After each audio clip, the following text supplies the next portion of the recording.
Boa tarde a todos. Espero que todos estejam descansados, embora seja uma tarde de sexta-feira, para podermos retornar aos assuntos da nossa disciplina. Antes de entrarmos no assunto propriamente dito, eu queria fazer algum comentário sobre duas questões que vieram da aula passada.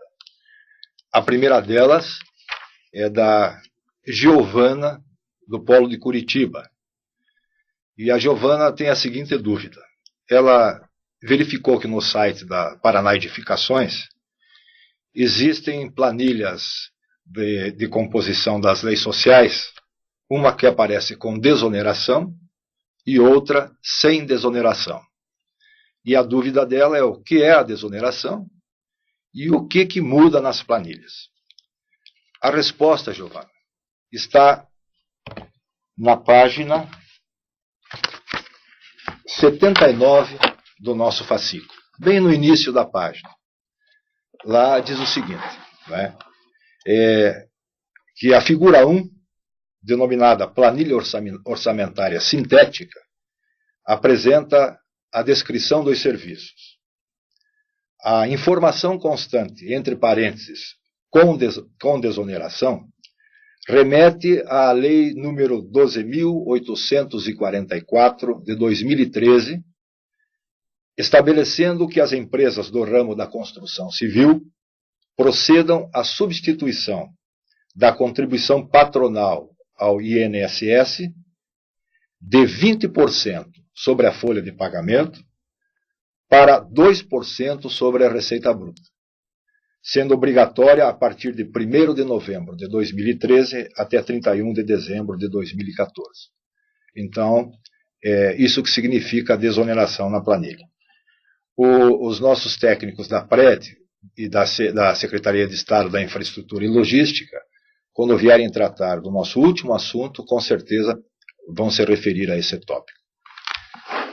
A outra dúvida é do Bruno César de Moraes, do Polo Curitiba 1.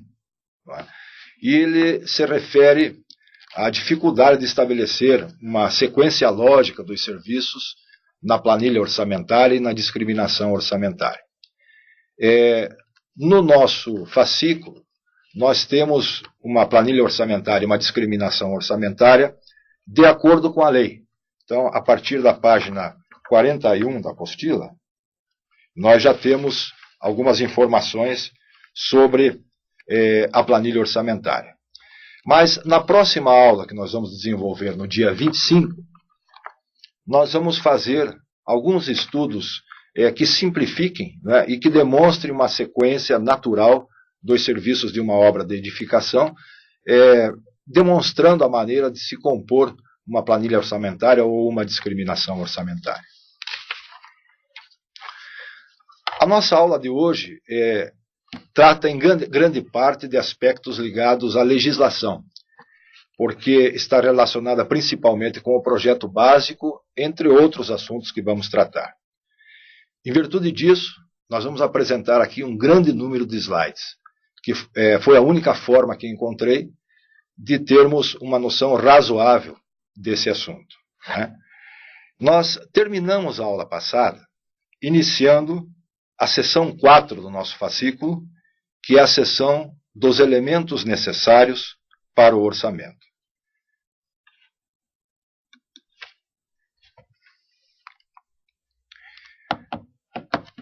Os elementos necessários para um orçamento são os projetos, o memorial descritivo e as especificações técnicas. Nós vimos que há necessidade de existir um projeto para se fazer um orçamento, porque o projeto conduz à determinação das quantidades, à possibilidade de composição dos custos, né, e à verificação do preço final da obra. Os projetos necessários são o projeto arquitetônico, o projeto de infraestruturas, ou fundações, o projeto estrutural, o projeto hidrossanitário, o de prevenção contra incêndios, o telefônico e outras instalações, como, por exemplo, instalação de lógica, instalação de gás, né, instalação de elevadores e etc. Outro documento importante que nós vimos é o memorial descritivo, que é uma descrição detalhada do projeto que vai ser realizado. O memorial descritivo ele complementa as informações dos projetos e, normalmente, é um documento apresentado em forma de texto. Aqui vai um exemplo de um memorial descritivo.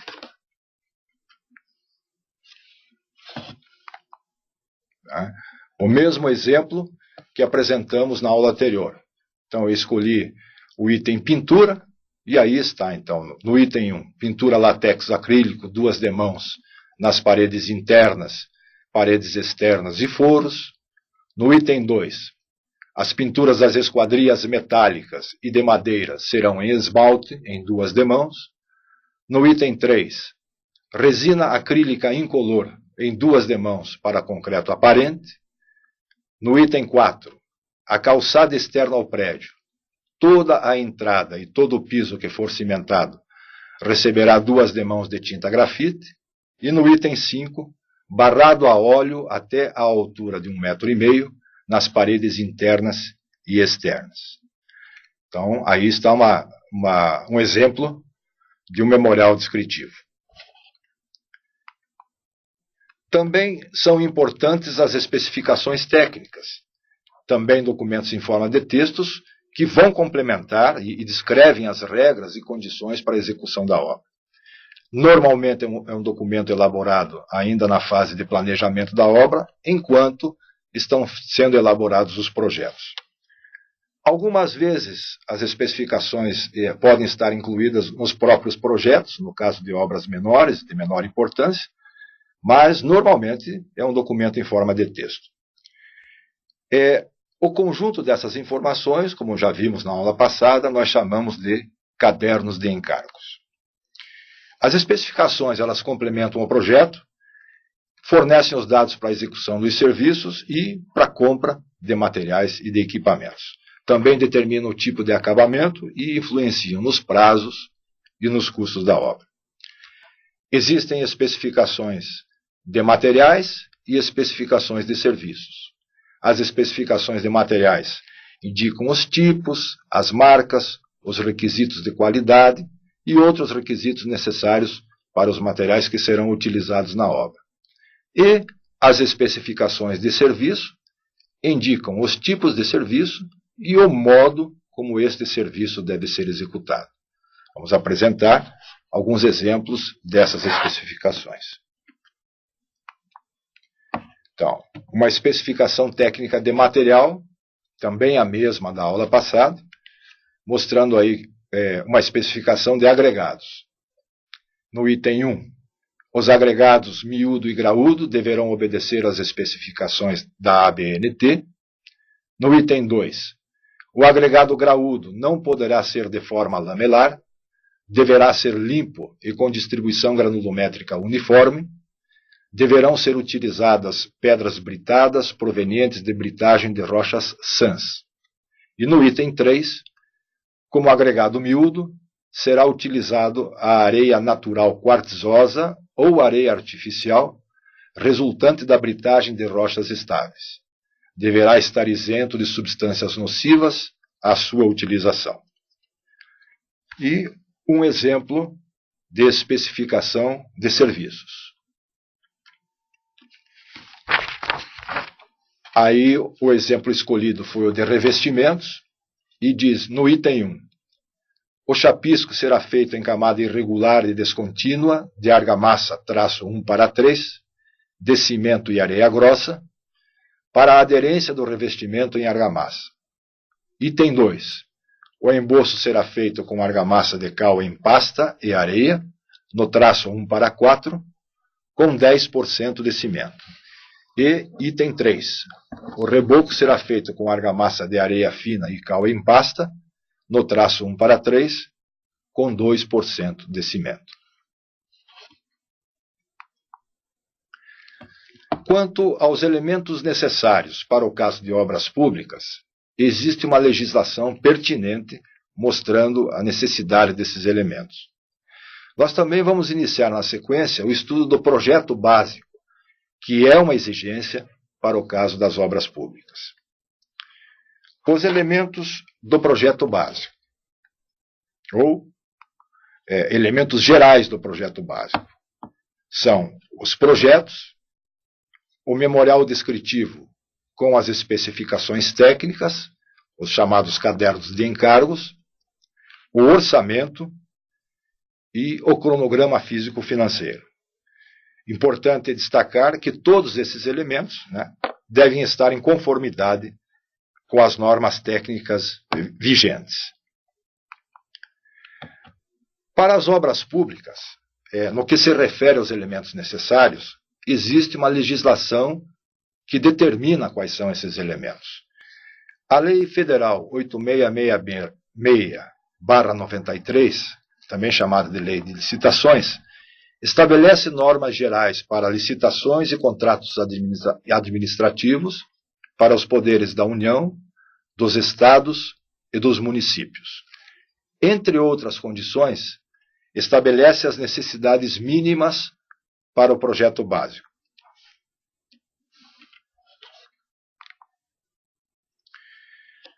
Na seção 3, artigo 7º, a lei trata das obras e serviços.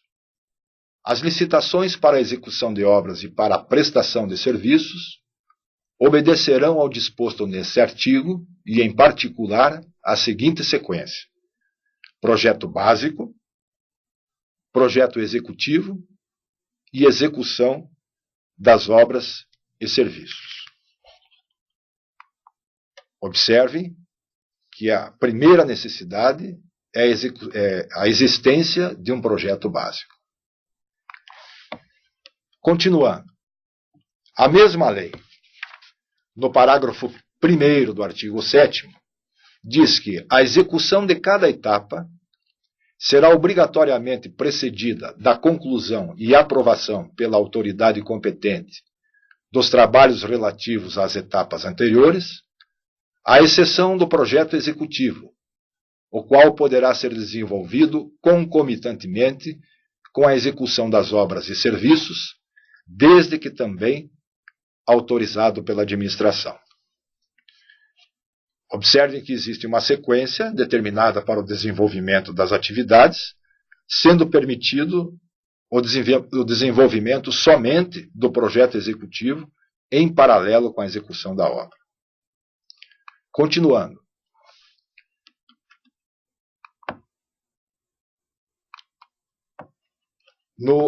Na seção 3, artigo 7º, parágrafo 2º. As obras e os serviços somente poderão ser licitados quando: item 1, ou a linha 1, houver projeto básico aprovado pela autoridade competente e disponível para exame dos interessados em participar do processo licitatório. E item 2, a linha 2, existir orçamento detalhado em planilhas que expressem a composição de todos os seus custos unitários. Nós já vimos anteriormente que as obras e serviços só podem ser licitados quando houver o projeto básico e o orçamento detalhado em planilhas que expressem todos os custos unitários. Vimos isso quando nos referimos lá no início do nosso estudo à importância do orçamento. A questão maior, como será visto adiante, é a quantidade de detalhes necessários para o projeto básico. Continuando.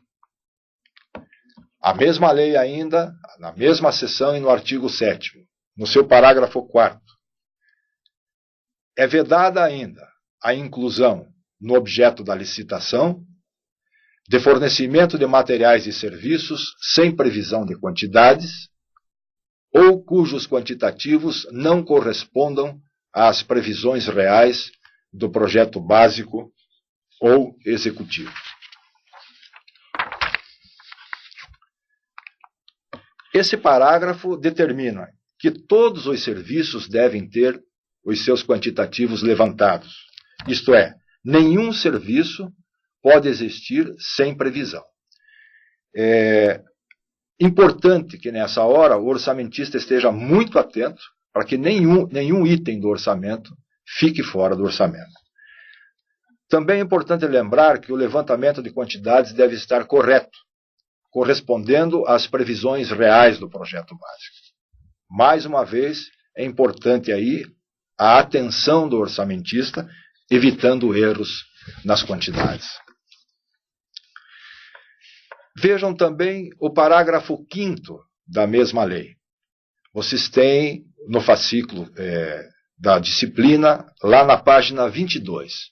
O parágrafo 5º diz o seguinte: é vedada a realização de licitação cujo objeto inclua bens e serviços sem similaridade ou de marcas, características e especificações exclusivas, salvo nos casos em que for tecnicamente justificável, ou ainda quando o fornecimento de tais materiais e serviços for feito sob o regime de administração contratada, previsto e discriminado no ato convocatório. Ou seja, é preciso que existam opções.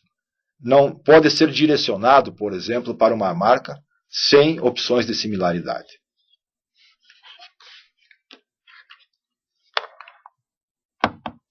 Continuando na lei. No parágrafo 6º, a lei diz que a infringência do disposto neste artigo implica a nulidade dos atos ou contratos realizados e a responsabilidade de quem lhes tenha dado causa. Parágrafo 8º. Qualquer cidadão poderá requerer à administração pública os quantitativos das obras e preços unitários de determinada obra executada. Observem a responsabilidade do orçamentista e a necessidade das memórias de cálculo. Se não forem observadas todas as condições do artigo 7º, os atos e contratos podem ser anulados, além da responsabilização do profissional que executou a tarefa, conforme nós vimos no parágrafo 6º.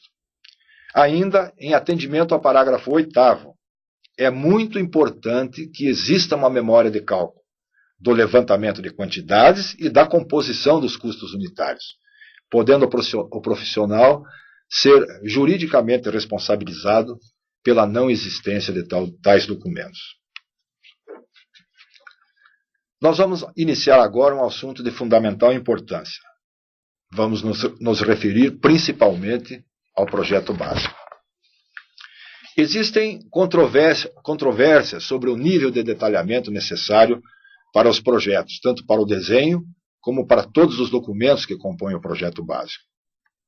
O artigo 6º da Lei 8666/93 trata do assunto. Inicialmente, no inciso 1 desse artigo, define-se o que é obra. Observem a página 22 do fascículo de vocês. Obra é toda contratação, reforma, fabricação, recuperação ou ampliação, realizada por execução direta ou indireta. O projeto básico está definido lá no inciso 9. Se não, vejamos.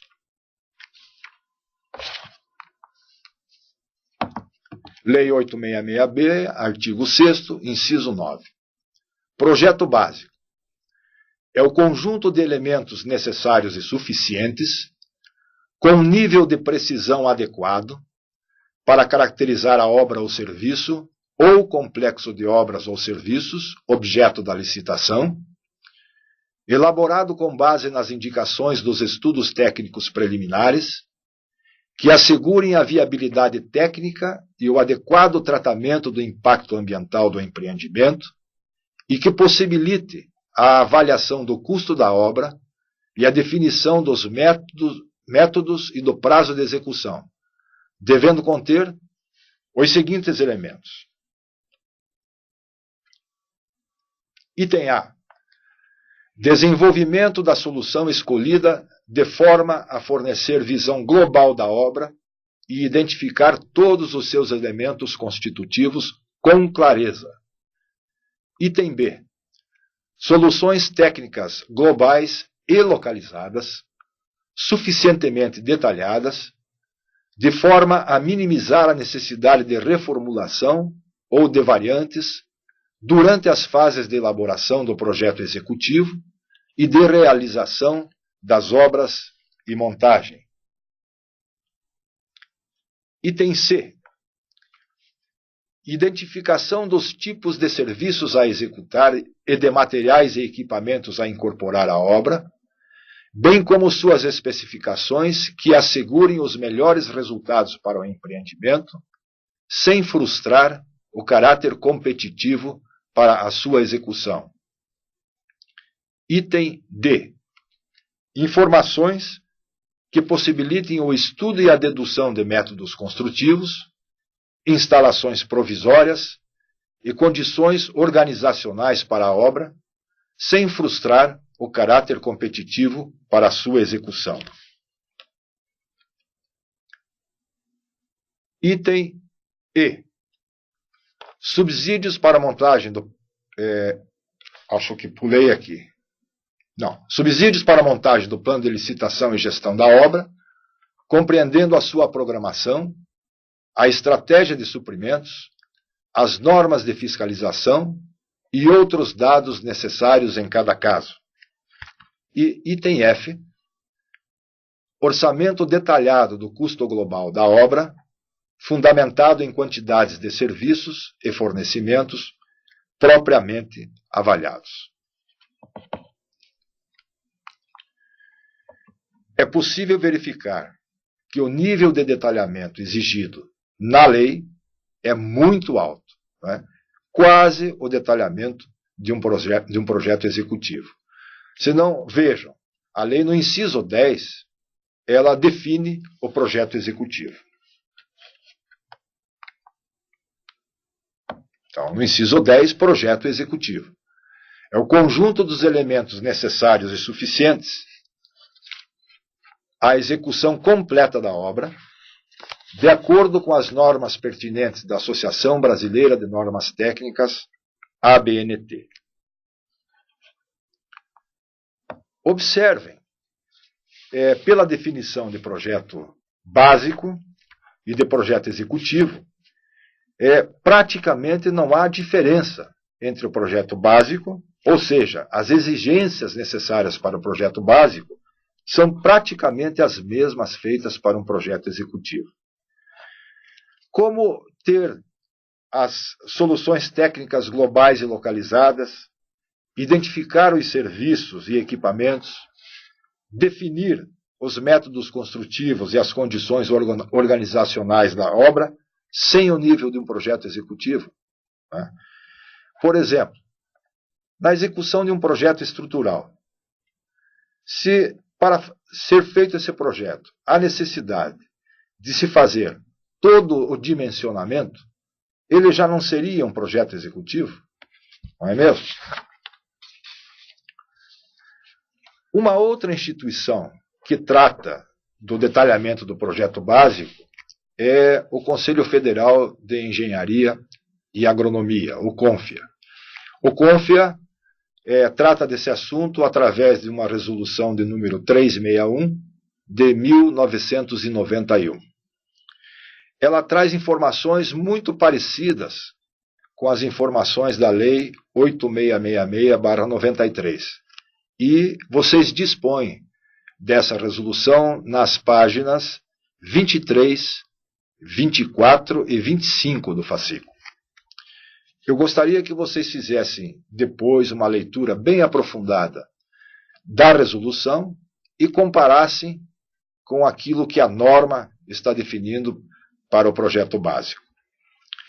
Mas quero comentar alguns detalhes com vocês sobre a resolução 361. Vejam lá no artigo 3º, nas alíneas D, E e F. A linha D, as necessidades do projeto básico.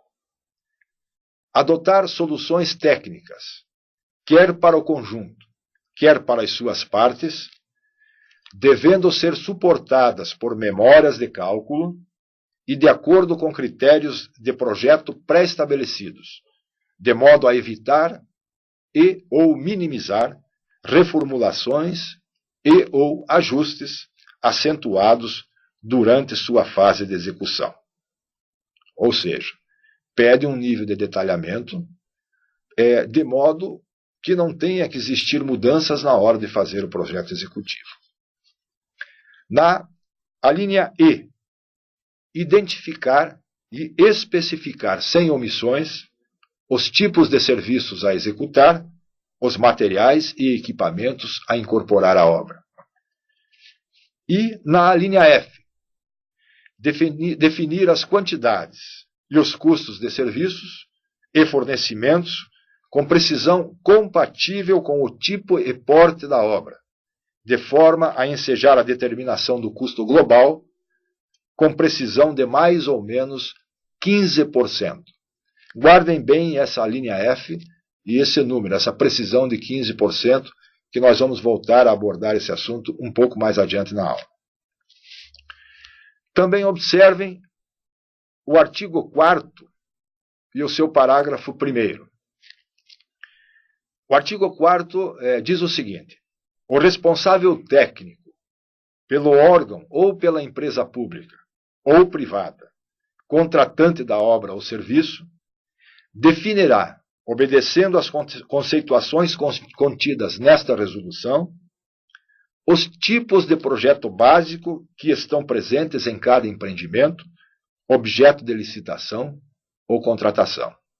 Ou seja, quem vai definir, né, será o profissional responsável técnico.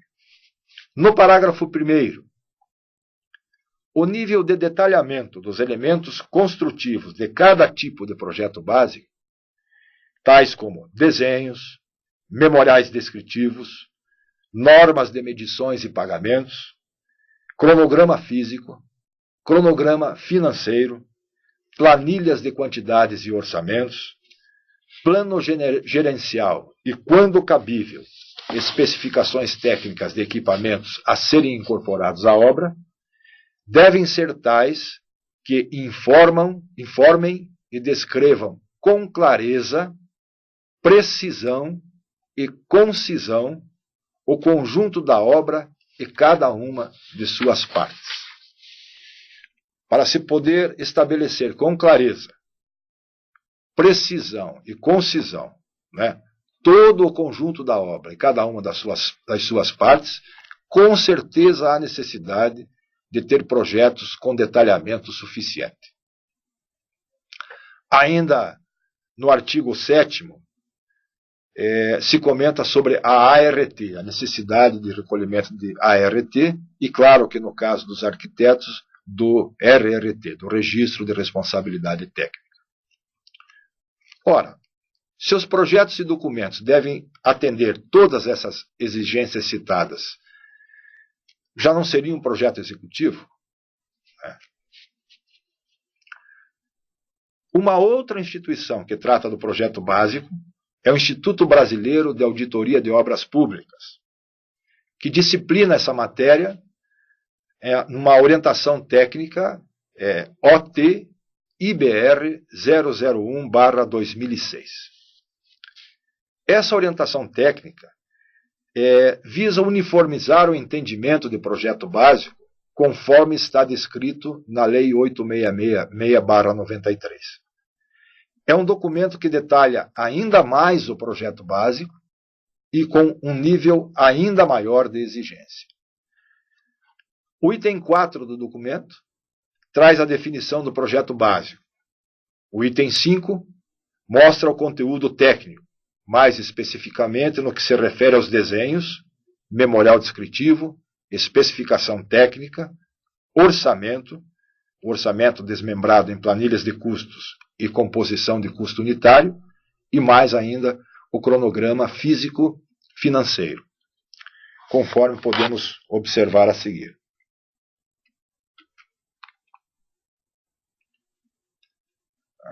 Então, a orientação técnica OT-IBR 001/2006. Item 4. Definição de projeto básico.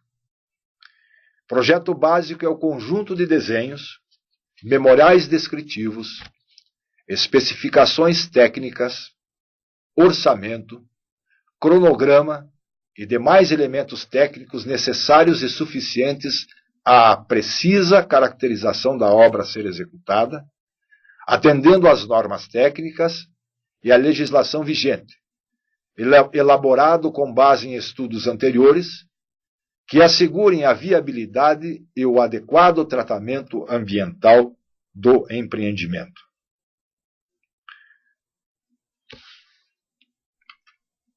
Continuando a definição de projeto básico, deve estabelecer com precisão, através de seus elementos constitutivos, todas as características, dimensões, especificações e as quantidades de serviços e de materiais, custos e tempo necessários para a execução da obra, de forma a evitar alterações e adequações durante a elaboração do projeto executivo e realização das obras.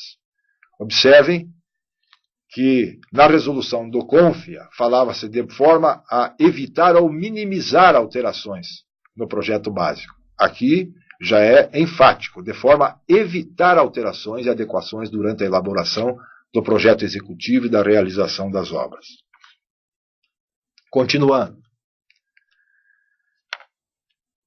Todos os elementos que compõem o projeto básico devem ser elaborados por profissional legalmente habilitado, sendo indispensável o registro da respectiva anotação de responsabilidade técnica, ou registro de responsabilidade técnica, aqui no caso dos arquitetos, identificação do autor e sua assinatura em cada uma das peças gráficas e documentos produzidos. Observe. Se é preciso estabelecer com precisão todas as características, as especificações, as dimensões, as quantidades de serviços, as quantidades de materiais, custo, tempo necessário para a execução da obra, para evitar alterações no projeto executivo e na execução da obra, me parece que essa é uma exigência realmente para um projeto executivo. Continuando o estudo ainda dessa orientação técnica.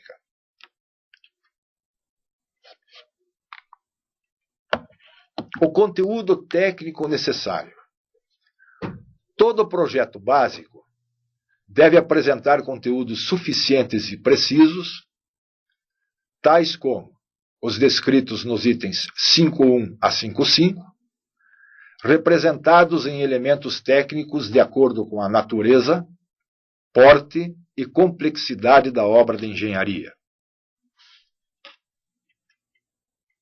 Ainda, as pranchas de desenho e demais peças deverão possuir identificação contendo denominação e local da obra, nome da entidade executora, tipo de projeto, data, nome do responsável técnico, número de registro no CREA ou no Conselho de Arquitetura e Urbanismo e a sua assinatura.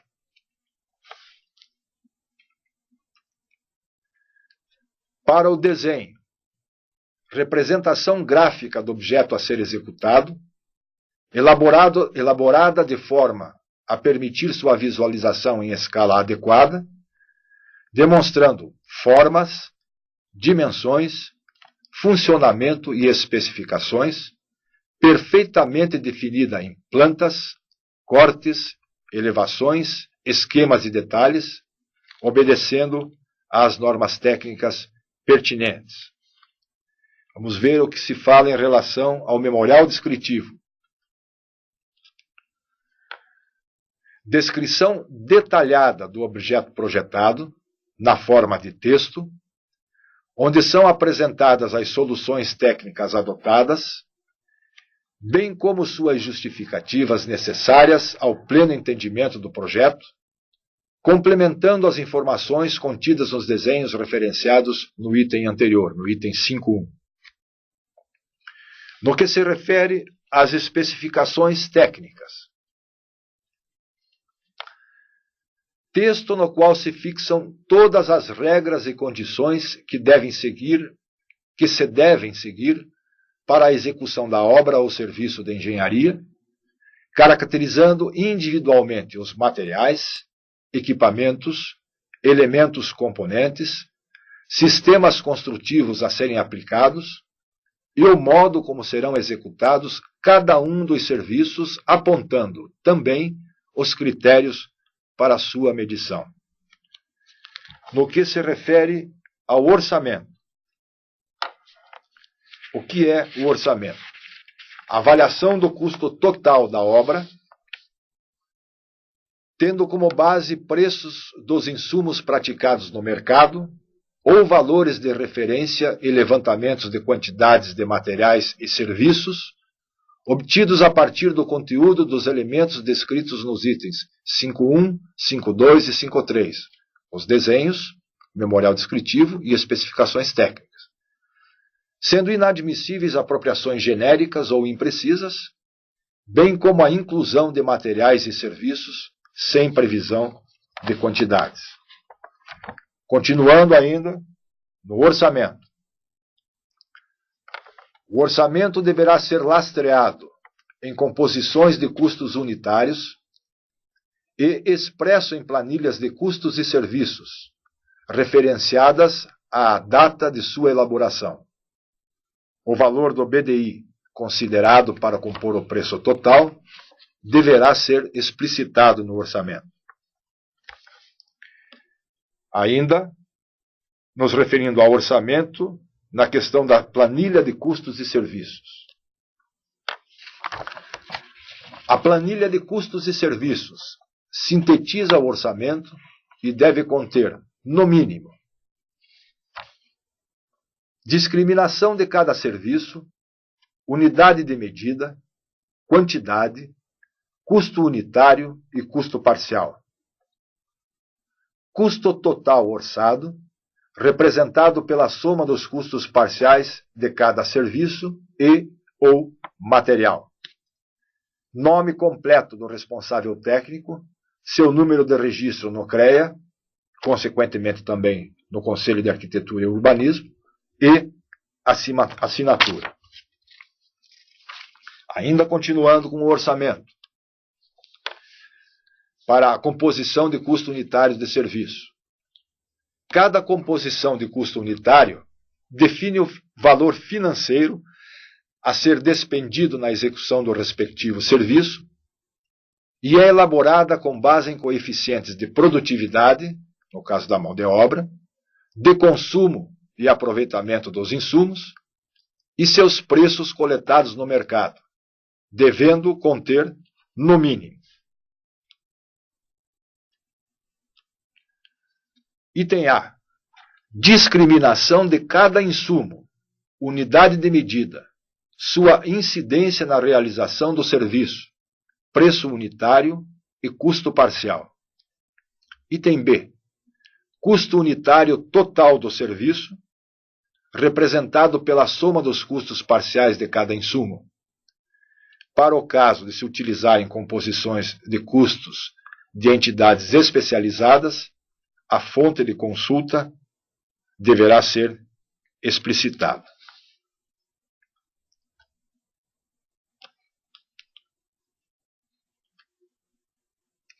Continuando ainda com o cronograma físico-financeiro.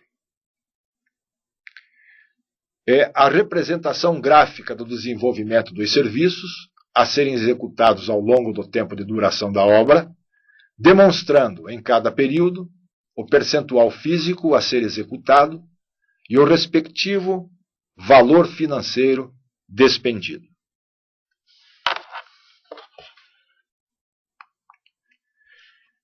Seus desenhos, memorial descritivo e especificações técnicas tiverem o nível de detalhamento que nós vimos agora há pouco, com certeza é o nível de um projeto executivo.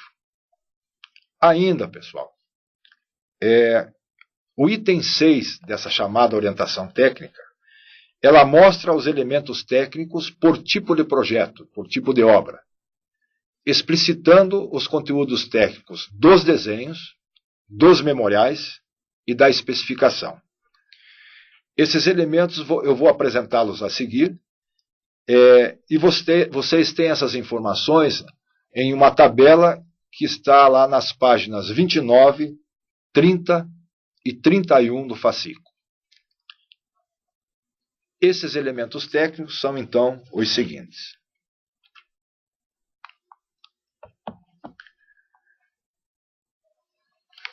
Para o levantamento topográfico, tem que existir um desenho mostrando o levantamento planialtimétrico.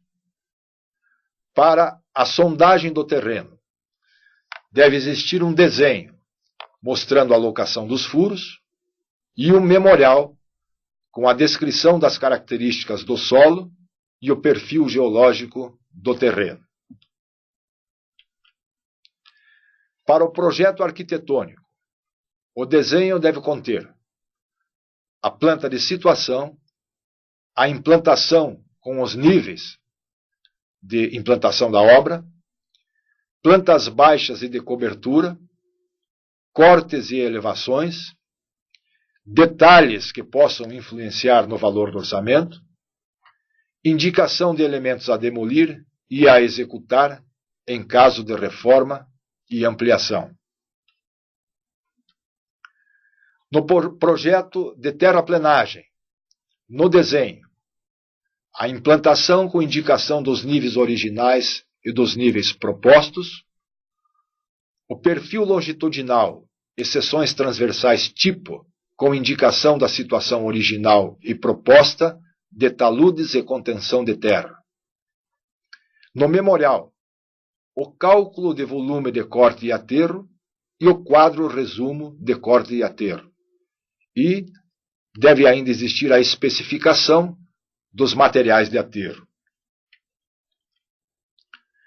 Para o projeto de fundações, no desenho, locação, características e dimensões dos elementos de fundação, e no memorial, o método construtivo e o cálculo do dimensionamento.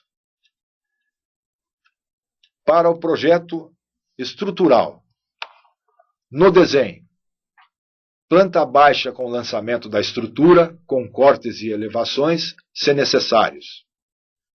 Na especificação, materiais e equipamentos. E no memorial, o método construtivo e o cálculo do dimensionamento.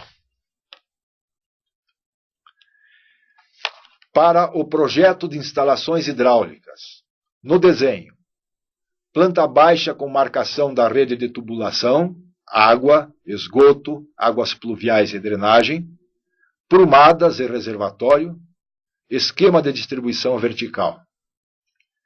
Na especificação, materiais e equipamentos. E no memorial, cálculo do dimensionamento das tubulações e do reservatório. No projeto de instalações elétricas, no desenho, planta baixa com marcação dos pontos, circuitos e tubulações e o diagrama unifilar. Na especificação de materiais e equipamentos. E no memorial, determinação do tipo de entrada de serviço e cálculo do dimensionamento. No projeto de instalações telefônicas, no desenho, planta baixa com marcação dos pontos e tubulações e a especificação de materiais e equipamentos. No projeto de instalações de prevenção de incêndio, no desenho, planta baixa indicando tubulações, prumadas, reservatório, caixas de hidrante e ou equipamentos. A especificação de materiais e equipamentos, e no memorial, o cálculo do dimensionamento das tubulações e do reservatório. Aqui no caso dos projetos de instalações de prevenção contra incêndio, é importante lembrar que esse projeto também tem que ser aprovado no Corpo de Bombeiros. No projeto de instalações especiais, instalação de lógica, circuito fechado de televisão, alarme, detecção de fumaça e etc. No desenho, planta baixa com marcação dos pontos e tubulações e a especificação de materiais e equipamentos. No projeto de instalações de ar-condicionado, no desenho, planta baixa com marcação de dutos e equipamentos fixos, que são as unidades condensadoras e evaporadoras. Na especificação de materiais e equipamentos, e no memorial, determinação do tipo de entrada de serviço e cálculo do dimensionamento. No projeto de instalação de transporte vertical, a especificação dos materiais e equipamentos e o memorial de cálculo. No projeto de paisagismo, no desenho, implantação com níveis e na especificação, as espécies vegetais, os materiais e os equipamentos.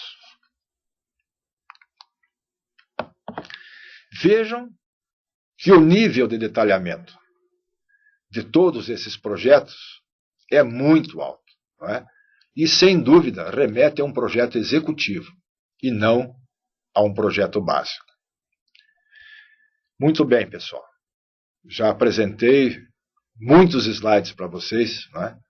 Vamos fazer um pequeno intervalo, uns 15 minutos no máximo, e retornamos, então, na nossa segunda fase.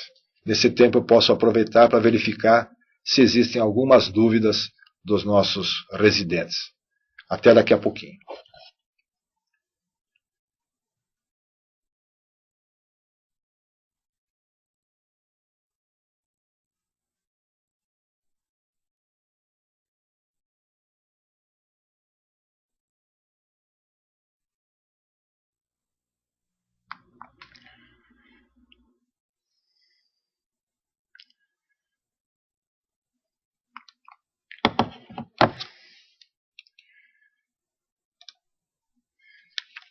Bom, pessoal, vamos retomar então para o nosso segundo tempo. Prometo para vocês que o número de slides vai ser bem menor agora, né? Não vai ser tão cansativo como na primeira parte. Nós vamos iniciar agora o estudo da seção 5 do nosso fascículo, que trata dos tipos e graus do orçamento. Para que um orçamento seja confiável, ele tem que ser bem detalhado. Para ser bem detalhado, nós temos que ter projetos com um nível de detalhamento razoável para que a gente possa consultá-los e obter os dados necessários para fazer esse orçamento. Muitas vezes, no entanto, as empresas precisam fazer o estudo de viabilidade de um empreendimento sem estar de posse do projeto arquitetônico completo e também dos projetos complementares. Da mesma forma, o gestor público muitas vezes também tem que avaliar o empreendimento, fazer uma estimativa, antes de ter os projetos detalhados, né, com o nível de detalhamento necessário para se elaborar um orçamento completo. A estimativa preliminar de custo, portanto, é um instrumento importante para a análise da viabilidade técnica do empreendimento. Dependendo do grau de elaboração do projeto, nós vamos ter o grau de elaboração do orçamento.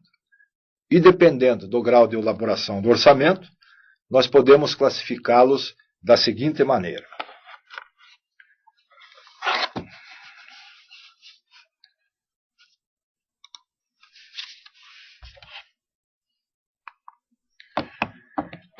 Podemos classificá-los em estimativa de custo, orçamento preliminar e orçamento analítico ou detalhado.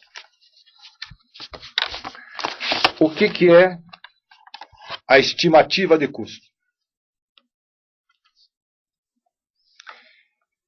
É a avaliação de custo obtida da análise de dados preliminares de uma ideia de projeto em relação à área a ser construída. Então, se nós temos uma ideia da área a ser construída, nós podemos fazer uma estimativa de custo. É um orçamento simplificado da obra, levando em conta os dados técnicos disponíveis. e normalmente baseada em custos históricos e com comparação com projetos similares. Para edificações, é bastante utilizado o custo do metro quadrado construído. Esses valores podem ser encontrados em revistas especializadas que apresentam os preços médios de construção para as diversas opções de estrutura e acabamento. No caso de projetos mais comuns, a estimativa de custos tem uma aproximação razoável. Se forem projetos mais elaborados, a imprecisão é maior. Um dos valores mais utilizados para estimativa de custos no Brasil é o CUB, o Custo Unitário Básico, que foi criado pela Lei 4.591 de 1964 para orientar a determinação do custo dos imóveis. Essa lei atribuiu à ABNT, Associação Brasileira de Normas Técnicas, a padronização de normas e critérios para o cálculo dos custos unitários de construção, execução de orçamentos e avaliação global de obras. Essa lei também determina que os sindicatos estaduais da indústria da construção civil, os Sinduscons de cada estado, divulguem mensalmente os custos unitários da construção. O CUB é definido como o custo unitário por metro quadrado da construção de um determinado tipo de projeto padrão.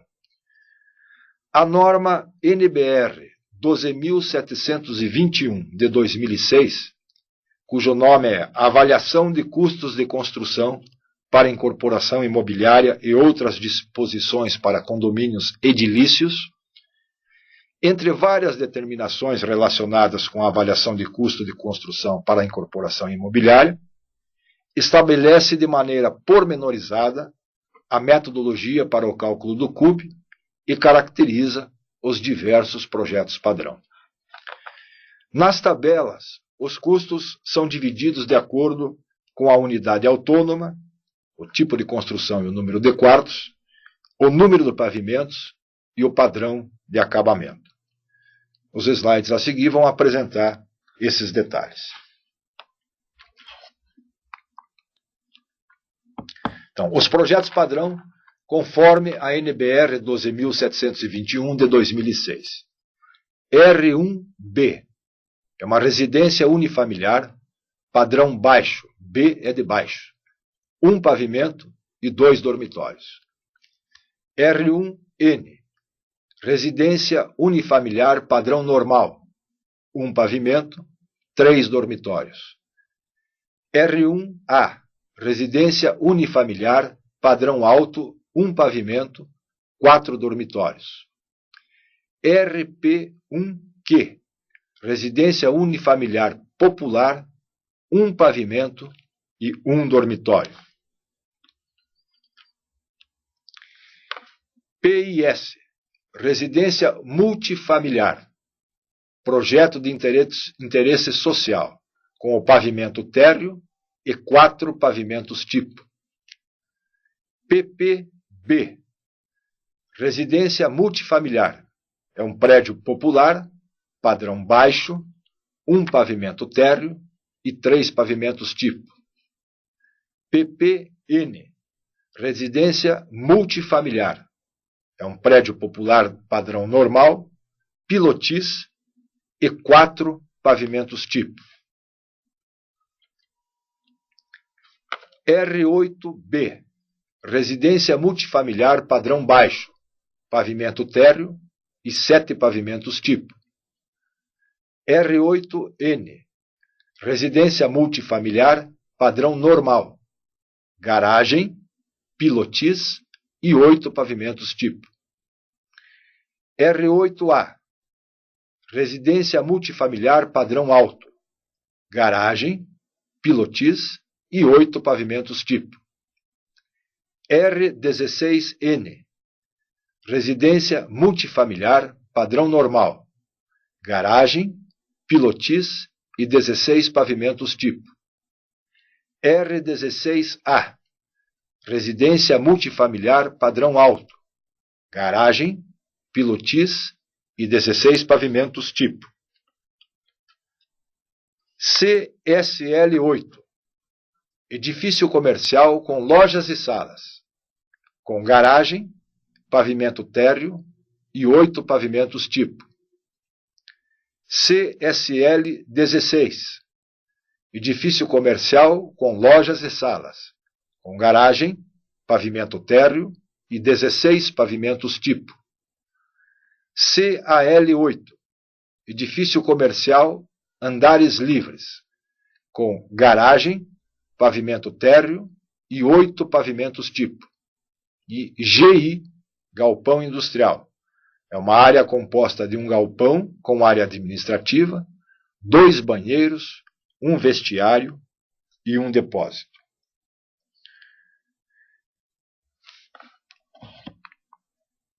É importante que vocês consultem a página do CUB, que é www.cub.org.br. Nessa página, vocês vão encontrar os CUBs por metro quadrado de todos os estados do Brasil e a proporção que cada um influencia para a constituição do CUB nacional. Também vão encontrar lá, além desses projetos padrões que nós já citamos, os diversos tipos de acabamento para os padrões baixo, normal e alto, além das famílias de insumos que são pesquisadas, né, cujos preços são pesquisados para compor esses custos. Ainda vão encontrar lá os projetos relacionados a todos os projetos padrão.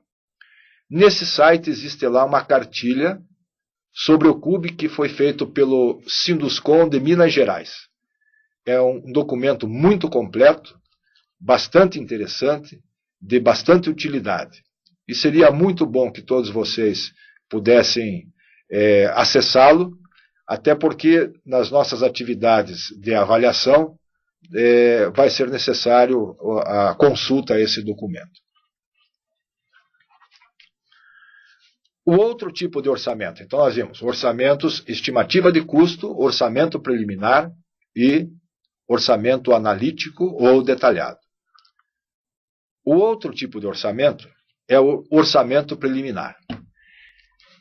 No caso do orçamento preliminar, supõe-se que alguns detalhes já são conhecidos. Né? Alguns projetos já estão disponíveis, embora não sejam projetos definitivos. Esses projetos já dão condições de elaborar um orçamento mais aprimorado, porque alguns detalhes são conhecidos e algumas especificações de serviços também são conhecidas. Com as informações desses projetos, é possível levantar quantidades, realizar pesquisas de preços junto aos fornecedores, dos materiais e dos equipamentos, como também ter uma avaliação razoável da mão de obra a ser utilizada. Como já existem alguns elementos disponíveis, nós podemos caracterizar o orçamento preliminar da seguinte maneira.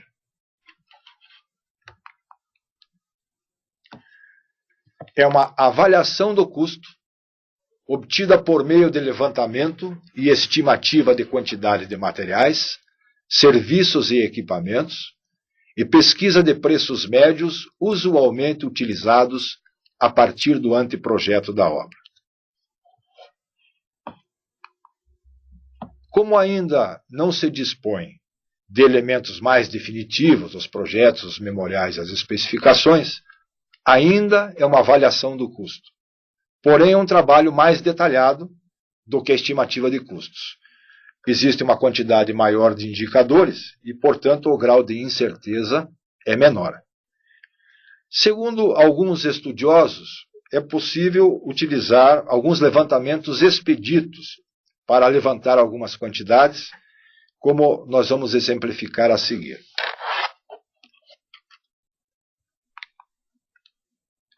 Aí estão alguns exemplos de levantamentos expedidos.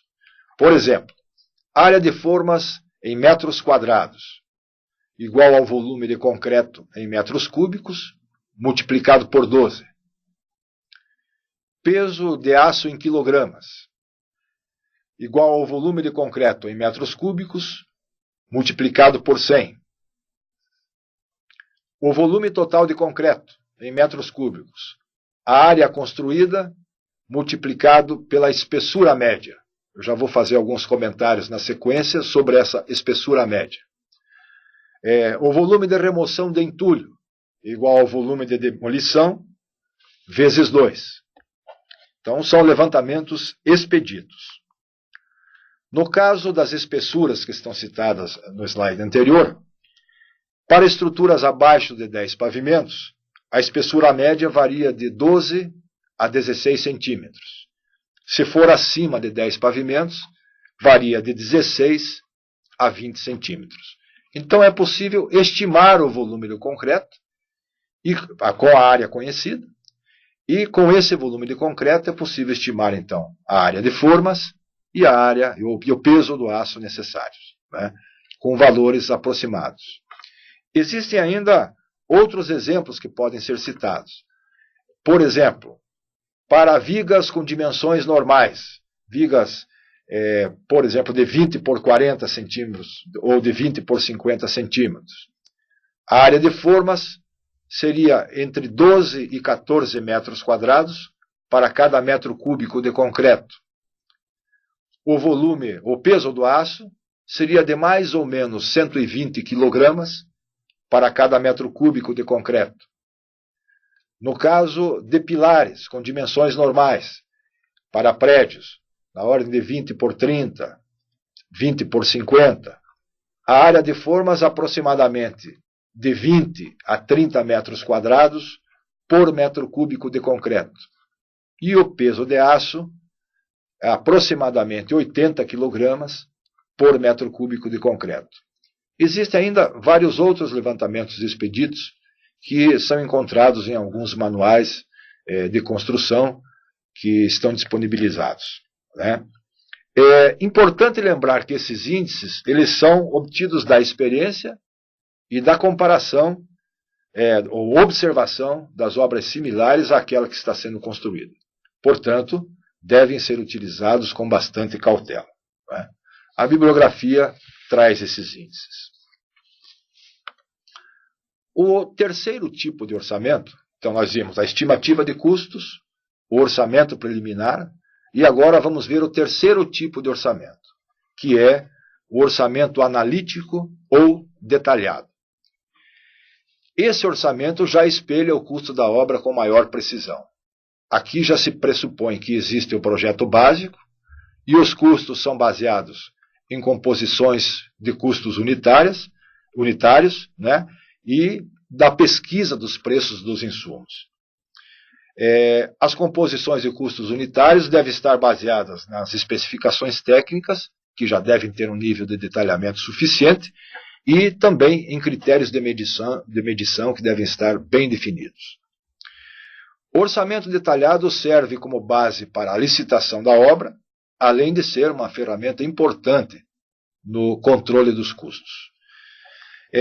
Só existe sentido em se elaborar um orçamento analítico ou detalhado se os projetos já tiverem um grau de desenvolvimento suficiente. As composições de custos só devem ser elaboradas baseadas em especificações técnicas razoavelmente detalhadas e critérios de medição e pagamentos bem definidos. Só um minutinho, por favor.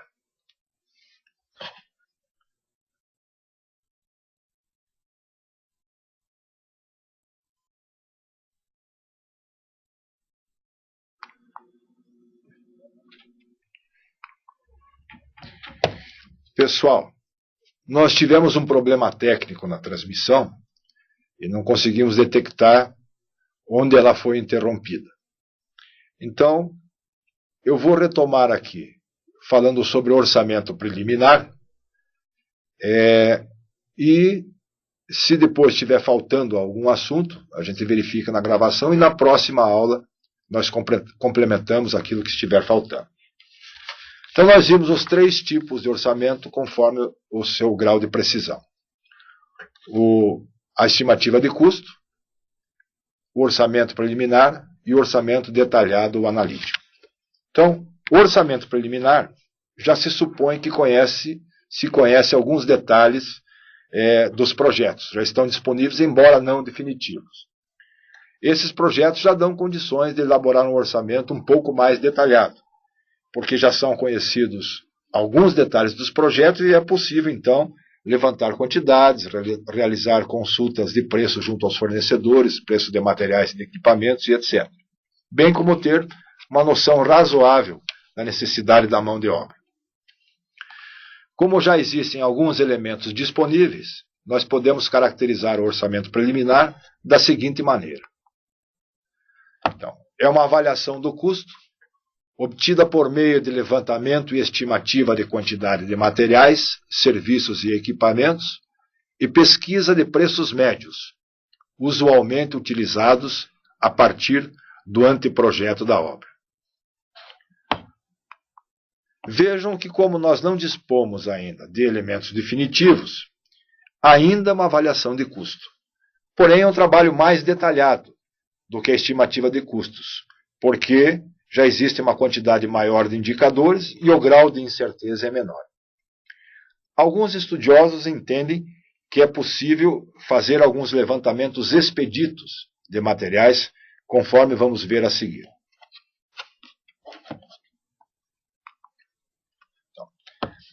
A área de formas, em metro quadrado, igual ao volume de concreto, em metros cúbicos, vezes 12. O peso de aço, em quilogramas, igual ao volume de concreto, em metros cúbicos, vezes 100. O volume total de concreto, em metros cúbicos, a área construída, multiplicado pela espessura média. Eu já faço algum comentário sobre essa espessura média. O volume de remoção de entulho é o volume de demolição vezes 2. No caso das espessuras citadas no slide anterior, para estruturas abaixo de 10 pavimentos, esta espessura varia de 12 a 16 centímetros. Para estruturas com mais de 10 pavimentos, varia de 16 a 20 centímetros. Existem ainda alguns outros levantamentos expeditos, como, por exemplo, para vigas de dimensões normais, vigas de 20 por 40, 20 por 50 centímetros. A área de formas varia de 12 a 14 metros quadrados por metro cúbico de concreto. O peso de aço da ordem de 120 kg por metro cúbico de concreto. No caso de pilares também com dimensões normais para prédios comuns, pilares de 20 por 30, 20 por 40, né? A área de formas é aproximadamente 20 a 30 metros quadrados por metro cúbico de concreto, e o peso do aço, mais ou menos 80 kg por metro cúbico de concreto. É importante lembrar que esses índices são índices obtidos da experiência e da observação de obras similares àquela que está sendo executada. E, por isso, devem ser utilizados com bastante cuidado, com bastante critério. O outro tipo de orçamento, é o terceiro tipo, nós vimos a estimativa de custos, o orçamento preliminar, e agora vamos nos referir ao orçamento analítico ou detalhado. Esse já é um orçamento que espelha o custo da obra com muito maior precisão.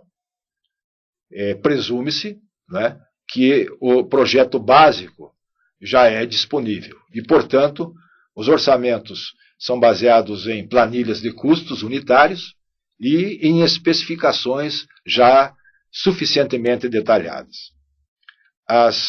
O orçamento detalhado serve como base para a licitação da obra e também uma importante ferramenta para o controle da obra. A gente deve lembrar que só existe sentido em se fazer um orçamento analítico detalhado se o projeto tiver um grau de desenvolvimento ou um grau de desenvolvimento suficiente. As composições de custo unitário devem estar baseadas em especificações também detalhadas e critérios de medição e pagamento bem definidos. Quando utilizado em conjunto com os custos que forem apropriados durante o tempo de execução da obra e com o avanço físico da mesma, o orçamento analítico torna possível a gente tomar medidas corretivas, verificando as tendências de custos que estão acontecendo. E serve também para orientar nas negociações de fornecimento de equipamentos, de materiais e de prestação de serviços. O próximo slide mostra algumas características do orçamento analítico ou detalhado.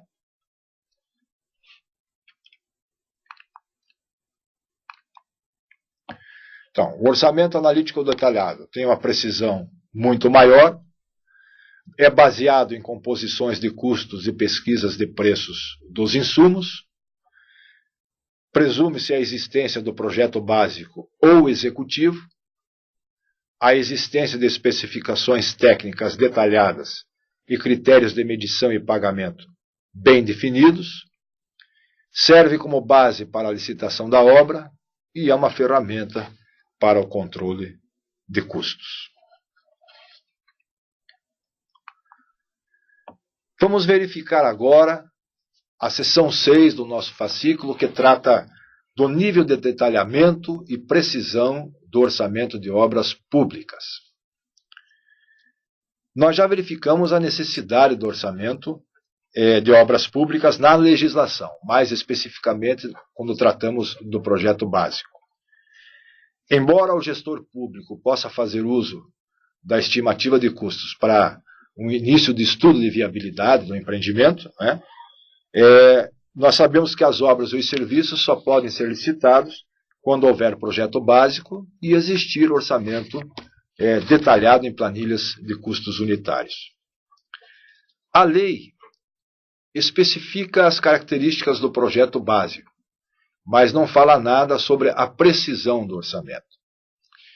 O único documento que fala sobre a precisão do orçamento é a Resolução 361 do CONFIA, que nós vimos agora há pouco. Essa resolução, na sua alínea F, no artigo 3º, ela estabelece. Artigo 3º, alínea F. Definir as quantidades e os custos de serviços e fornecimentos com precisão compatível com o tipo e o porte da obra, de forma a ensejar a determinação do custo global da obra, com precisão de mais ou menos 15%.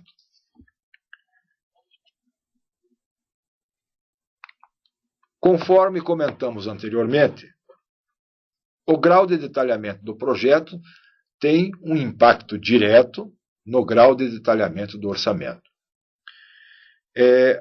O percentual de precisão apresentado pela Resolução 361 de 91 do CONFIA é contraditório quando comparado com percentuais apresentados por outros atores, segundo o André Baeta, que é um autor que nós usamos muito, nós consultamos muito para montar o nosso fascículo.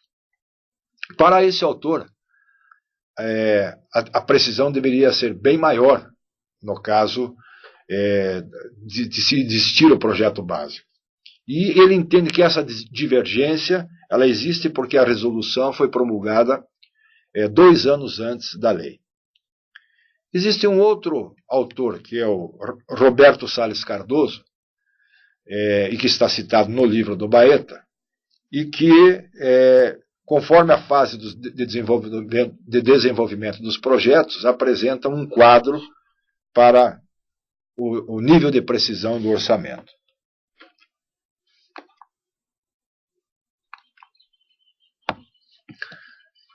Então, o Cardoso estabelece 4 fases de desenvolvimento do projeto e, com isso, o nível do projeto e a sua precisão.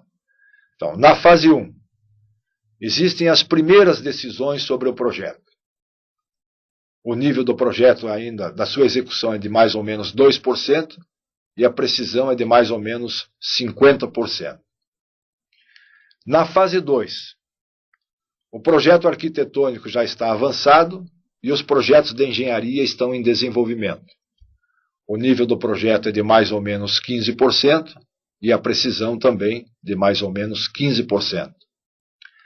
A fase 3. Os projetos de engenharia se encontram cerca de 50% desenvolvidos.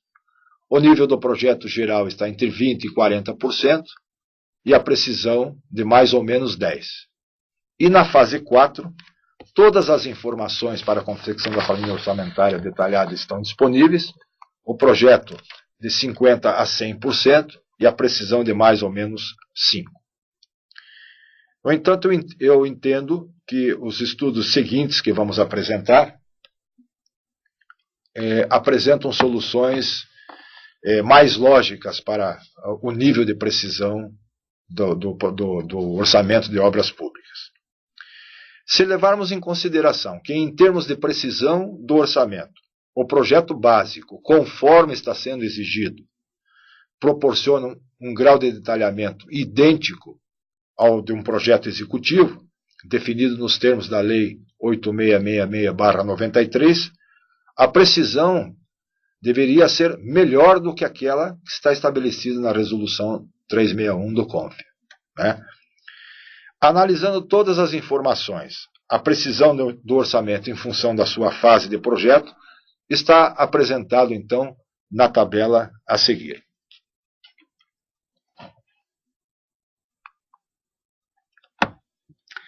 Não sei se vocês estão conseguindo visualizar bem essa tabela, mas vocês têm no seu fascículo, na página 36, essa tabela. Vejam lá. Se for uma estimativa de custos, a fase do projeto ainda é de estudos preliminares.